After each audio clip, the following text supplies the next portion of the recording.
Hello, and welcome to week 4 of Clinical Inquiry 2. Summer's flying right along, and this week marks the halfway point for the course. A lot of assignments have been graded. If you have any questions whatsoever about your grade or how to do each of the assignments, please contact the instructor that did the grading. Okay, moving on. This week we just have 2 discussion board posts to submit. So let's move on to the Moodle page and I'll walk you through this week's assignments. So here we are at the Moodle page, and as always, let's take a look at the instructional objectives. Just want to take a look at those real quick. So what I mentioned previously, you're going to use your own clinical question to search PubMed this week. Again, there's our textbook if you have any questions about how to do this, but hopefully this is going to be pretty straightforward since we just did 2 assignments on how to search. Specifically, you're going to look for relevant MeSH terms and relevant search and MeSH terms for your paper-patient clinical question. We've learned how to combine the terms, use asterisks and quotation marks, and also how to perform the search in PubMed. The thing that's going to be new this week that I'd like to introduce you to is to accurately apply delimiters to your search, and I'll explain what delimiters are exactly as far as PubMed is concerned. You will also have to reference selected articles using AMA format. So here I've accessed the PubMed page. I've gone through the University of Lynchburg Library website, and this is where I ended up. Okay, just want to show you a few things. If I go to advanced, I know that the video last week had the bracket, TW bracket, and I just kind of want to show you what that is more. I don't think they really clarified it. So let's say if we just search a term, and one of my favorite terms to search, research interest, is spasticity. Okay, I can add spasticity to my query box, and I'm just going to go ahead and add it to my history. When I just use the word spasticity, I get 30,000 results. Quite a bit, right? If I look at the details, the reason why I get so many is because it's not only searching for spasticity, it's also muscle spasticity. Muscle spasticity is a MeSH term. Spastic, spasticities, spastics. Don't necessarily want these terms in there, but this is what happens when I just search for spasticity without anything else.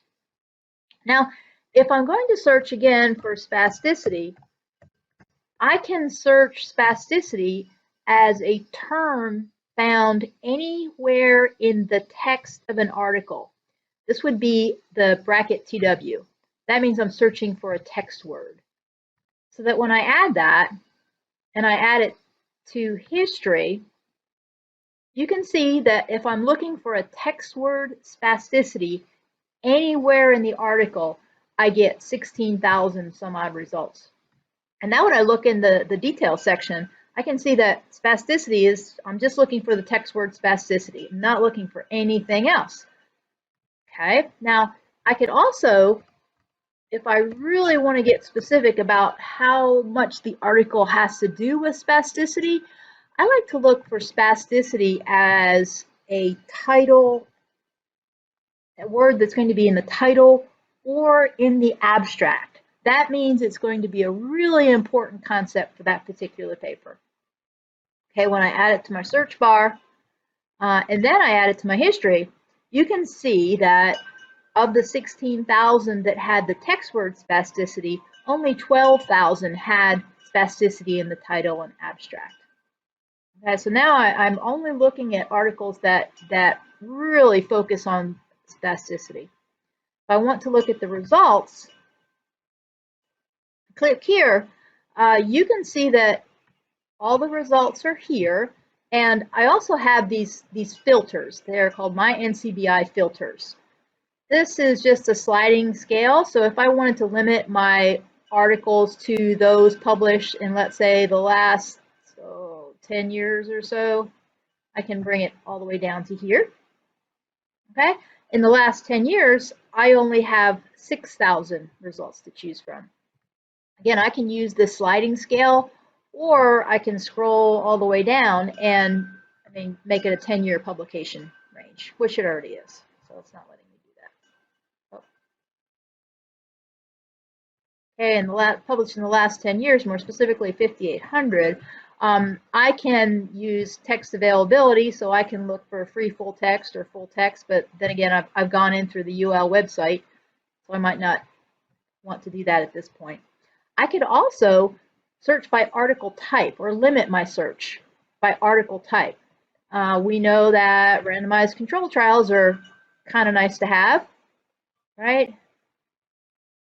Those are really good articles. Now, by adding the article type delimiter, randomized control trial, I'm down to 374 results. Other things that I can do here, there's lots of additional filters that I can choose from. I can choose species. I'm just going to say I only want to look at humans, and that should pop up. So I definitely want humans. And if I look for looking for additional filters, another thing that I'd like to add is that I really would like my article to be published in English. Select that, and I can show that. I could also choose age. I know a lot of people are giving ages of patients, but you can actually choose the age range. And for specificity, let's go middle-aged, 45 plus years of age, and say show. Okay, so I can choose English, humans, and I could also choose middle-aged. And you can see, just by adding these things called delimiters, I've narrowed my search considerably down to 257 results. So if you have a lot of terms that you're using and you choose to use text word as opposed to title abstract, then you might end up with articles that aren't really relevant to the concept that you're trying to search for. And when you're doing searches for your clinical questions, if you're trying to narrow things down or look for something very specific, go ahead and try and apply some delimiters and let me know what those are when you do your search. Okay, there is one more feature available to you in PubMed that I'd like to make everybody aware of. Here I am with my search results, and say I'm interested in a paper, a particular paper. Let's look at paper number 3 here. If I click on that paper, okay, I need to cite this paper. Okay, I need to reference it in some way. To reference it, I say cite, and I can actually use lots of information. You get the authors here, you get the name of the article, you get the name of the reference, the year. There's different formats you can choose. NLM is the National Library of Medicine. For this week's assignment, I'm asking you to cite in the most common citation formula used in physical therapy, and that's AMA, American Medical Association. Okay? PubMed does it for you automatically. All you have to do is cut or copy and paste this into your documentation. Okay, this will also be really useful for you when you have to do projects in both orthopedics and neuro rehab next year. So automatically cited for you. You just choose the article that you want, you open it, you say cite, you're good to go. Okay, so back to this week's assignment.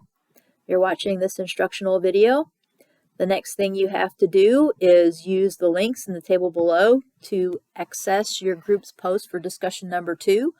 Remember, in discussion number 2, you wrote a clinical question for the paper patient that you chose. And your job now is to choose 2 questions from 2 of your group members. Okay, the first question you're going to choose is a question you think will be really effective for doing a PubMed search, and why. And the second question you're going to choose from somebody else is a question that might not be as good for database searching, and offer suggestions on how to make it better. Okay, so what you do, say you're in home health setting, click on the home health, and this is discussion number 2. Okay, when somebody adds a discussion topic, this is how you access it. And finally, the last thing you have to do this week is post to discussion number 3. Let's say you're in the skilled nursing facility number 1 group. You are going to conduct a literature search using the strategy that I had you use in the first 2 assignments, or something very similar. Using this search strategy, you're going to identify the top 3 articles that you found in PubMed to answer your clinical question. When you post your discussion board post, write your clinical question at the top of the post, and then put your final search strategy, including all your search terms, your mesh terms, your combining words, your asterisk, quotation marks, and delimiters that I just described to you. You're going to indicate the number of articles that you found in this search, and ideally you want a search that's going to find less than 25, approximately 25 to 30, 20 articles or so overall. And then you're going to provide citations for these 3 articles in AMA format. And please use the method that I just showed in the video leading up to this discussion board post. Okay, that's it for the week. Hope everybody has a great week.